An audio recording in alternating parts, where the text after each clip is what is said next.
Hey guys, this is Inversify here. We've got some more CSML action. Week 7. Trying to stay positive. Both, I guess in multiple ways. As in staying positive after getting absolutely destroyed last week, and staying positive in terms of my record, because I'm 3-3. But yeah, we're gonna be facing against Dubstep Penguin. And just a side note before this match begins, I almost brought a Porygon 2 set, and I'm very glad that I did not bring it, because Dub has Mega Mawile on his team, but he didn't bring it. And had he brought the Mega Mawile, my plan was to trace its huge power on Porygon 2 and use an Agility Last Resort set. Now, of course, since he does not have Mega Mawile, I cannot trace huge power, and that set would have been terrible. Actually, maybe not even. It honestly wouldn't even have been that bad, because he's been bringing offense, and I don't need that much power. So, but would be interesting. And instead I have the Landorus, which did put in a lot of work, so I'm pretty glad I made that switch. Anyways, yeah, I got a more of a stally team, more of a nice fat balance, because my, I don't know, my offensive mons just, I don't know, I feel like his offensive mons would have been able to outplay my offensive mons. Yeah, so, I don't know, I just didn't feel like there was I feel like it was easier to just try and wall his stuff, even though Emboar is obviously, like, unwallable, and it's just awful.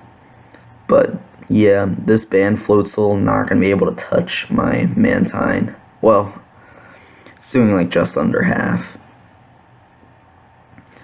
And here I scalded just for damage. I know I can't burn it because Walter Veil, which is really annoying, but it's some kind of damage. My game plan is basically to just chip his team, because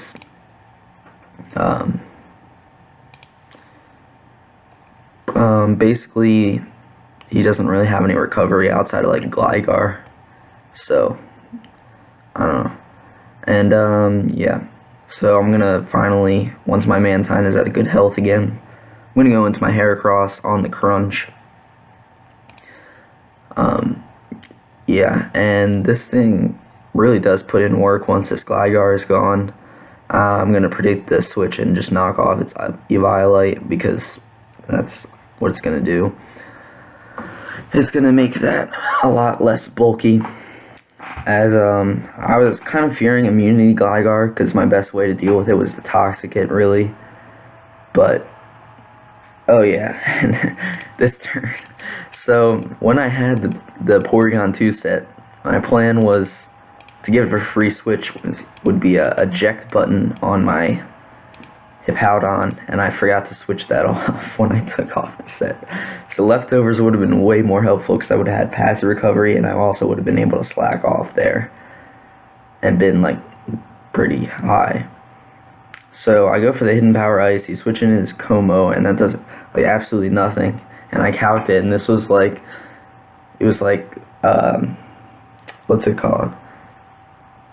It was like Max Spadef Assault Vest Kommo-o, and I was just really confused, like, why he would bring that.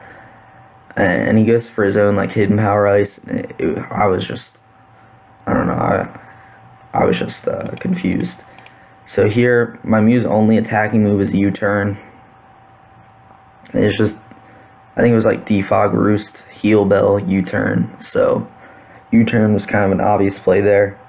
It does a good amount to his Floatzel, like 30%, which is really nice. And now I can just go for a Scald, get some chip on the Manectric, and then he's going to make a good double into his Greninja on my Hippowdon. but I can go back into my Mantine, and it's really not going to do too much. So, definitely interesting. He is for what I'm assuming is Hidden Power Electric, and it still doesn't do too much. So, I'm just going to roost off the damage. I revealed the Signal Beam, which I brought to hit the Greninja. Anyways, I'm going to go into my Mew here, kind of predicting him to like predict a Hippowdon, which he does. And then he's going to Toxic me as I Toxic, but my Toxic doesn't work, obviously, because synchronized, so it doesn't really matter, as I do reveal the Heal Bell there, so I'm just going to get rid of my Toxic on Hippowdon and, what's it called? Mew. So yeah, I'll go into the Landorus, Earth Power, the Kommo-o, because it actually does more. And then I'll go into my Rapidash, kind of expecting another HP Ice, but he does go make good play and go for the Dragon Claw. So I am just going to click the Baton Pass, knowing I am faster as he switches, so I can get, I can choose what I want to go into. So now I'm going to reveal the Psychic, and then I can use my Z move, because I really don't need it for anything else. Z Ground, like, everything on his team just drops to Landorus except for Kommo-o, so I might as well just get it out of the way. And not take any more chip on my Mons. I'm going to Signal Beam again. It's going to confuse. And I'll go into my Rapidash. Now here, I should have Agility'd, but I wasn't sure if he was choiced. I mean, Choice Scarf made a lot of sense, but I wasn't sure if I Agility'd, it would have been really nice to pass into something like, say, the Landorus. But what can you do? Kind of just not great. Here I'm just going to Earth Power, is predicting a switch, but he doesn't switch, which is good play by him. And then I'm going to HP Ice, because I don't want to die and lose my threat. So just some good switching around by him. He gets like a max roll on return, or a near max.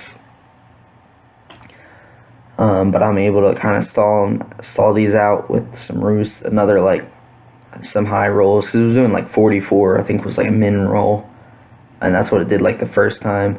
And finally I just decided to sack my Rapidash so I can go into my Heracross, and I'm gonna go for a knockoff just for some damage, see what he would go into, because I'm not gonna hit this Gligar very hard anyway. And then I guess he assumed I was going to switch and he wanted momentum with Floatzel, but I just have the Facade.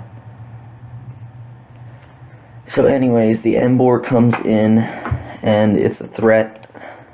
I just sack my Hippowdon, and then he basically has to choose a sack to my Mantine. There it probably should have stayed in, but I kind of wanted to keep the Mantine. As Mew does go down, but then again, Mew also didn't really do anything, because all it could attack with was U-turn.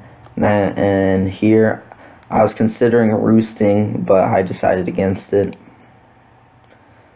So now his Greninja actually can take me out with an HP Electric, Hidden Power Electric. So then,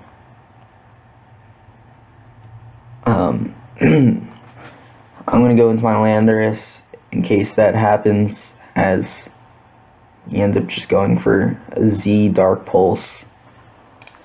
But this is fine for me because I calced it, and I have a lot of bulk on this Heracross because I kind of planned on agility passing to it.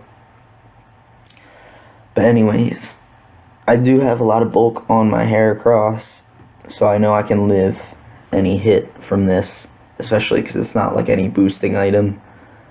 And basically, he just has to flinch me. And if he does flinch me, he probably will win.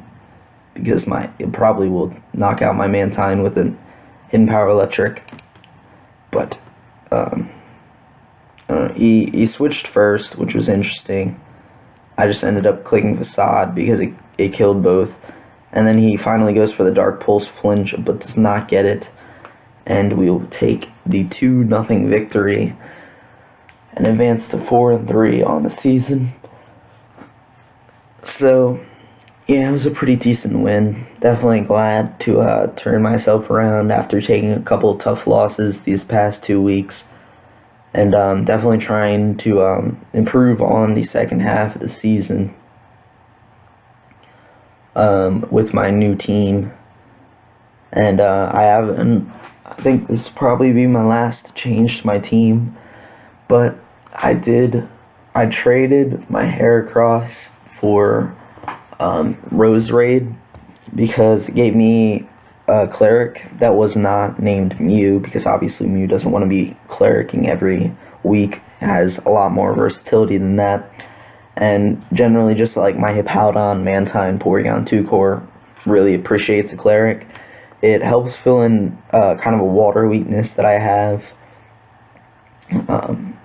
I mean, even with Mantine, I still kind of have a water weakness in stuff like Hippowdon, Landorus, Rapidash, Lycanroc. I think those are my only water weak mons, but still, a lot of mons. And then, it also, I don't know, it's just generally like, kind of like type and coverage that I could really use in my future matchups. Could also like spike stack if I wanted. But anyways, I'll see you guys next week.